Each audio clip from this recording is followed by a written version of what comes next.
सभी को जय मसीह की। आज हम पढ़ेंगे यिर्मयाह अध्याय 44। मिस्र में यहूदियों के लिए परमेश्वर का संदेश। जितने यहूदी लोग मिस्र देश में मिगदोल, तहपन्हेस और नोप नगरों और पत्रोस देश में रहते थे, उनके विषय यिर्मयाह के पास यह वचन पहुंचा। इज़राइल का परमेश्वर, सेनाओं का यहोवा यूँ कहता है, जो विपत्ति मैं यरूशलेम और यहूदा के सब नगरों पर डाल चुका हूँ, वह सब तुम लोगों ने देखी है। देखो, वे आज के दिन कैसे उजड़े हुए और निर्जन हैं, क्योंकि उनके निवासियों ने वह बुराइयां की जिससे उन्होंने मुझे रिस दिलाई थी। वे जाकर दूसरे देवताओं के लिए धूप जलाते थे और उनकी उपासना करते थे, जिन्हें ना तो तुम और ना तुम्हारे पुरखा जानते थे। तो भी मैं अपने सब दास भविष्यवक्ताओं को बड़े यत्न से यह कहने के लिए तुम्हारे पास भेजता रहा कि यह घृणित काम मत करो, जिससे मैं घृणा रखता हूँ। पर उन्होंने मेरी ना सुनी और ना मेरी ओर कान लगाया कि अपनी बुराई से फिरें और दूसरे देवताओं के लिए धूप ना जलाएं। इस कारण मेरी जलजलाहट और कोप की आग यहूदा के नगरों और यरूशलेम की सड़कों पर भड़क गई, और वे आज के दिन तक उजाड़ और सुनसान पड़े हैं।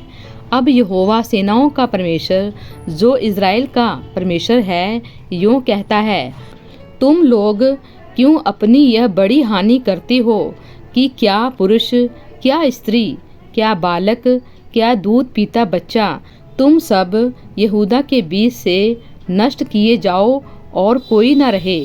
क्योंकि इस मिस्र देश में जहाँ तुम परदेशी होकर रहने के लिए आए हो, तुम अपने कामों के द्वारा अर्थात दूसरे देवताओं के लिए धूप जलाकर मुझे रिस दिलाते हो, जिससे तुम नष्ट हो जाओगे, और पृथ्वी भर की सब जातियों के लोग तुम्हारी जाति की नाम धराई करेंगे और तुम्हारी उपमा देकर शाप दिया करेंगे। जो जो बुराइयां तुम्हारे पुरखा यहूदा के राजा और उनकी स्त्रियां और तुम्हारी स्त्रियां वरन तुम आप यहूदा देश और यरूशलेम की सड़कों में करते थे, क्या उसे तुम भूल गए हो?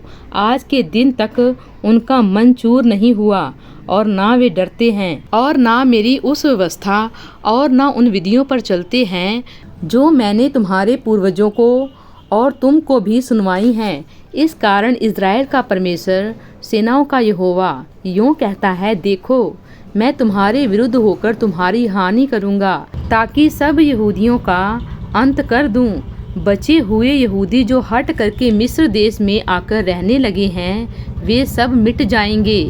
इस मिस्र देश में छोटे से लेकर बड़े तक वे तलवार और महंगी के द्वारा मर के मिट जाएंगे, और लोग इन्हें कोसेंगे और चकित होंगे और उनकी उपमा देकर शाप दिया करेंगे और निंदा भी करेंगे। जैसे मैंने यरूशलेम को तलवार, महंगी और मरी के द्वारा दंड दिया है, वैसे ही मिस्र देश में रहने वालों को भी दंड दूंगा, कि जो बचे हुए यहूदी मिस्र देश में परदेशी होकर रहने के लिए आए हैं, यद्यपि वे यहूदा देश में रहने के लिए लौटने की बड़ी अभिलाषा रखते हैं, तो भी उनमें से एक भी बचकर वहां लौटने ना पाएगा। केवल कुछ ही भागे हुओं को छोड़ कोई भी वहां ना लौटने पाएगा। तब मिस्र देश के पत्रोस में रहने वाले जितने पुरुष जानते थे कि उनकी स्त्रियां दूसरे देवताओं के लिए धूप जलाती हैं, और जितनी स्त्रियां बड़ी मंडली में पास खड़ी थीं, उन सबों ने यिर्मयाह को यह उत्तर दिया, जो वचन तूने हमको यहोवा के नाम से सुनाया है, उसको हम नहीं सुनने की। जो जो मन्नतें हम मान चुके हैं, उन्हें हम निश्चय पूरी करेंगी। हम स्वर्ग की रानी के लिए धूप जलाएंगे और तपावन देंगे, जैसे कि हमारे पुरखा लोग और हम भी अपने राजाओं और अन्य हाकिमों समेत यहूदा के नगरों में और यरूशलेम की सड़कों में करते थे, क्योंकि उस समय हम पेट भर के खाते और भले चंगे रहते और किसी विपत्ति में नहीं पड़ते थे। परंतु जब से हमने स्वर्ग की रानी के लिए धूप जलाना और तपावन देना छोड़ दिया, तब से हमको सब वस्तुओं की घटी है, और हम तलवार और महंगी के द्वारा मिट चले हैं। स्त्रियों ने कहा, जब हम स्वर्ग की रानी के लिए धूप जलाती और चंद्राकार रोटियां बनाकर तपावन देती थी, तब अपने अपने पति के बिन जाने ऐसा नहीं करती थी। तब यिर्मयाह ने, क्या स्त्री क्या पुरुष, जितने लोगों ने यह उत्तर दिया, उन सब से कहा, तुम्हारे पुरखा और तुम जो अपने राजाओं और हाकिमों और लोगों समेत यहूदा देश के नगरों और यरूशलेम की सड़कों में धूप जलाते थे, क्या वह यहोवा के ध्यान में नहीं आया? क्या उसने उसको स्मरण न किया? इसलिए जब यहोवा तुम्हारे बुरे और सब घृणित कामों को और अधिक ना सह सका, तब तुम्हारा देश उजड़कर निर्जन और सुनसान हो गया।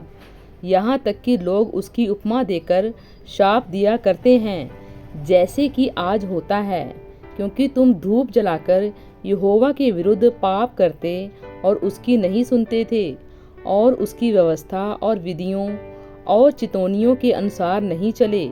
इस कारण यह विपत्ति तुम पर आ पड़ी है, जैसे कि आज है।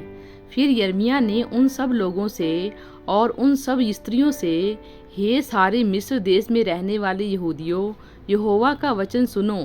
इज़राइल का परमेश्वर सेनाओं का यहोवा यूँ कहता है कि तुमने और तुम्हारी स्त्रियों ने मन्नतें मानी और यह कहकर उन्हें पूरी करते हो कि हमने स्वर्ग की रानी के लिए धूप जलाने और तपावन देने की जो जो मन्नतें मानी हैं, उन्हें हम अवश्य ही पूरी करेंगे, और तुमने अपने हाथों से ऐसा ही किया।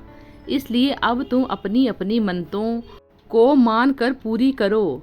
परंतु हे मिस्र देश में रहने वाले सारे यहूदियों, यहोवा का वचन सुनो। सुनो, मैंने अपने बड़े नाम की शपथ खाई है कि अब पूरे मिस्र देश में कोई यहूदी मनुष्य मेरा नाम लेकर फिर कभी यह ना कहने पाएगा, प्रभु यहोवा के जीवन की सौगंध। सुनो, अब मैं उनकी भलाई नहीं, हानि ही की चिंता करूँगा।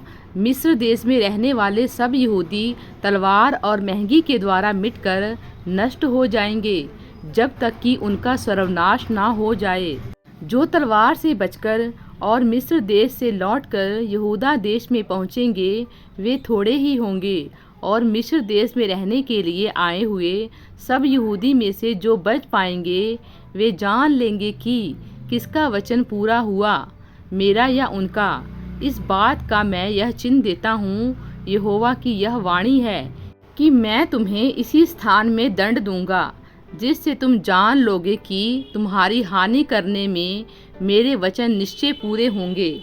यहोवा यूँ कहता है, देखो, जैसा मैंने यहूदा के राजा सिदकिय्याह को उसके शत्रु अर्थात उसके प्राण के खोजी बेबीलोन के राजा नबूकदनेस्सर के हाथ में कर दिया, वैसे ही मैं मिस्र के राजा फिरौन होर्पा को भी उसके शत्रुओं के अर्थात उसके प्राण के खोजियों के हाथ में कर दूंगा। प्रभु इन वचनों द्वारा आपको बहुतायत से आशीष दे। आमीन।